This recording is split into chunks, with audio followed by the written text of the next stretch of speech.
नहीं माननीय प्रधानमंत्री ओडिशा आसी आम तो स्वागत करुचु कारण ओडिशा अतिथि परायण राज्य अटे एवं ओडिशा को जी आसती आम स्वागत करू स्वागत करूँ प्रधानमंत्री कहले मु भावी बोधे ओडिशा रे तांको दलर नेतृत्व को तांको सरकार बेसी उपदेश देले कारण आप देखिए 5 मास भितर भारतीय जनता पार्टी सरकार जो दिन ठारू शासन भार ग्रहण कले किसी तो बदलू नहीं कि रंग सब से बदल दो सब कोठार रंग बदली दौरान जोटा रंग बदलवार आवश्यकता ताकू भी बदली दौरान बस रंग भी बदली दौरान साइन बोर्ड रंग भी बदली दौरान तेणु मुझे भावी माननीय प्रधानमंत्री तांको दलर सरकार को एवं तांकर दल नेतृत्व को उपदेश देले जे रंग भेसी बदला नहीं ढंग बदला मु भावी यहाँ प्रधानमंत्री उपदेश देइछन्ति। द्वितीय कथा से जो कहते जे भारत सरकार ओडिशा को सर्वाग्रे रखती ओडिशा को सबुठ बेसी प्राधान्य दियंती मो माननीय प्रधानमंत्री विभिन्न राज्यर भाषण शुणी से जो राज्य को जानती से गोटे कथा कहती महाराष्ट्र को गले कहती महाराष्ट्र को सरकार प्राधान्य दियंती कर्णाटक को गले कहते कर्णाटक को सरकार प्राधान्य दियंती तमिलनाडु को गले कहते तमिलनाडु को भारत सरकार प्राधान्य दियंती तेणु से चिराचरित ढंग से जो ओडिशा आसी कहते ओडिशा को सरकार प्राधान्य दिए आम जापारूँ कौ सरकार को से प्राधान्य दियंती कौ राज्य को प्राधान्य दियंती कारण जदि से ओडिशा को प्राधान्य दौते ताहले कोयला रॉयल्टी ओडिशा भल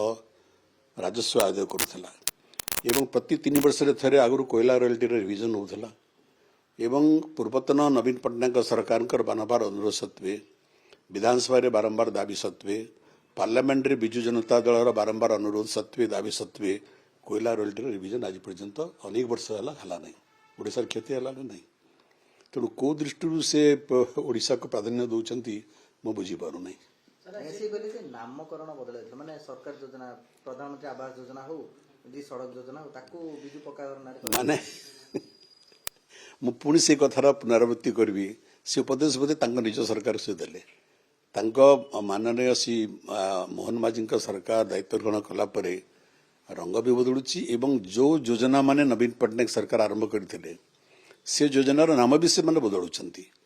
मो निकट देखुली विधानसभा एक लिखित प्रश्नर उत्तर रे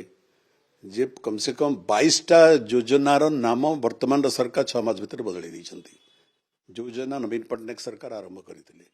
तेणु मु भावुची माननीय प्रधानमंत्री जो उपदेश बा जो वक्तव्य दौरान निज दल प्रति प्रযোज्य ओडिशा रे निज सरकार प्रति प्रযোज्य केंद्र योजना हड़प होनथला आपन समय रे मु बुझी पारुने हड़प रो अर्थ गण माने केंद्र कोनोसी राज्य सरकार से केंद्र सरकार हो कि राज्य मानकर सरकार हो ये संपत्ति कोनोसी प्रधानमंत्री बा मुख्यमंत्री को नुहे एटा राष्ट्र संपत्ति राष्ट्र देशर जनसाधारण जो टिकस आम दौचु तांकर संपत्ति एटा एवं आमर संविधान रे व्यवस्था अनुसार केंद्र जो राजस्व निये राज्य मान करू निये एवं राज्य मानकर तार पर हक अच्छी अधिकार अच्छी इटा कहार दया नुहे इटा बरं मु कहबी जो हक आमर अधिकार जमी कोयला रॉयल्टी उपर आमर हक अच्छी से हक रू तुम आमको वंचित कर तेणु केंद्र जो दिए अनुदान दिए से कहार दया नुहे से राज्य मानकर संवैधानिक अधिकार अटे से प्रधानमंत्री 6 मास पूर्व कहते जे ओडिशा जो काम कर पार्लियामेंट रे ये अनुकरणीय देशर राज्य में अनुकरण करिया दरकार बारंबार मु तो अनेक वर्ष धरी पार्लियामेंट निजे सदस्य थी मुझे राज्यसभा सदस्य थी अनेक बार माननीय प्रधानमंत्री तदनंतर माननीय ओडिशार मुख्यमंत्री नवीन पट्टनायक को राज्य सरकार को बहुत प्रशंसार सर्टिफिकेट देते अनेक थर थरे नुहे 2 थर नुहे एकाधिक थर एवं मोर मन अच्छी थे से पार्लियामेंट वक्तव्य देले भाषण प्रसंग कही जदि संघीय व्यवस्था कौन सी राज्य शिखबार अच्छी से ओडिशारू शिख ओडिशार नवीन पट्टनायक सरकार ठार शिख एपरी भी सर्टिफिकेट माननीय प्रधानमंत्री देते तेणु आज कहीं हठात मत परिवर्तन ओडिशा रे जिमिति बीजेपी सरकार रंग परिवर्तन करुचंती बोधे माननीय प्रधानमंत्री मत परिवर्तन भी करुचंती 6 मास आगु जो कथा कहते आज तक मत परिवर्तन करिसंती प्रधानमंत्री प्रति व्यक्तिगत भाव में से देशर प्रधानमंत्री गुणी व्यक्ति ज्ञानी व्यक्ति प्रति आमर सकल सम्मान रही से ओडिशा को बारंबार आसतु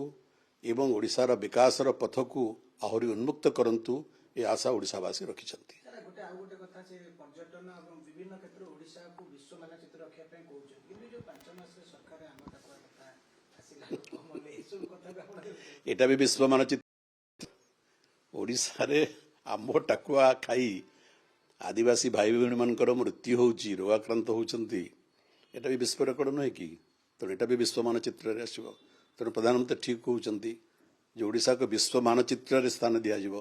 एटा तो विश्व मानचित्र रे स्थान पाइला ओडिशा। ତାଙ୍କ କର୍ମୀ କି ଗିରଫ କଲେ କାଲି तांकर कर्तव्य कौनसी दलर नेता कर कर्तव्य तांकर कर्मी मान को उद्बुद्ध करिवे प्रेरणा देवे से दृष्टि मान्यवर प्रधानमंत्री देइछंती एथिरे किछि एटा किछि दोषाव नुहे एटा प्रत्येक नेतांकर कर्तव्य और दायित्व। ଆପଣ କେମିତି ସାଙ୍ଗଠନକୁ ଦଉଛନ୍ତି ପରାଜୟ ପରେ କେମିତି ସାଙ୍ଗଠନିକ ସ୍ଥିତିକୁ ଗୁରୁତ୍ୱ ଦଉଛନ୍ତି ଆପଣ? ने आमे केवल विजय परे दौना को पराजय परे दौना विजु जनता दल संगठन को सब बड़े गुरुत्व दिए। आम जो सरकार थे भी गुरुत्व दौलू आज आम विरोधी दल में अच्छु आम संगठन को गुरुत्व आप देखिए आमर आम आज सरकार रे न हो किंतु आमर धारावाहिक भाव में प्रत्येक जिले में प्रत्येक ब्लॉक रे प्रत्येक पंचायत रे प्रत्येक गाँव में दलर आमर कर्मी माने सभ्य संग्रह अभियान करुँच आम वर्ष वर्ष धरिकी पदयात्रा कार्यक्रम आयोजन करूँ गांधीजी जयंती ठारू जयप्रकाश जयंती पर्यंत एवं आज सरकार नथिले मध्य आमर प्रत्येक जगह आमर दलर पदयात्रा कार्यक्रम चली तेणु आम किसी कार्यक्रम आम सरकार थे भी करूँ सरकार नथिले भी करूँ क्षमतारे क्षमता बाहर थिबारे हमको कौन से फरक पड़े ना। विजु जनता दल जो महान नेता विजु पट्टनायक नाम गठन कर आदर्श रे परिचालित हुई आम वर्ष तमाम आम सब बड़े लोकंकर सेवारे ब्रती थिलु ब्रती अच्छु ब्रती रहबू। सर आउ गोटे कथा होची जे नवीन निवास सम्मुख रे मोदी सभा ये गोटे चर्चा होची जे वार्ता दबाकू चाहूतिले बा वार्ता दउछि बीजेपी बा केंद्र कमिटी जे आउ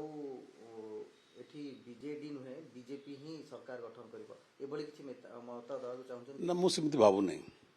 जोटी तक उपयुक्त लगिला राज्य सरकार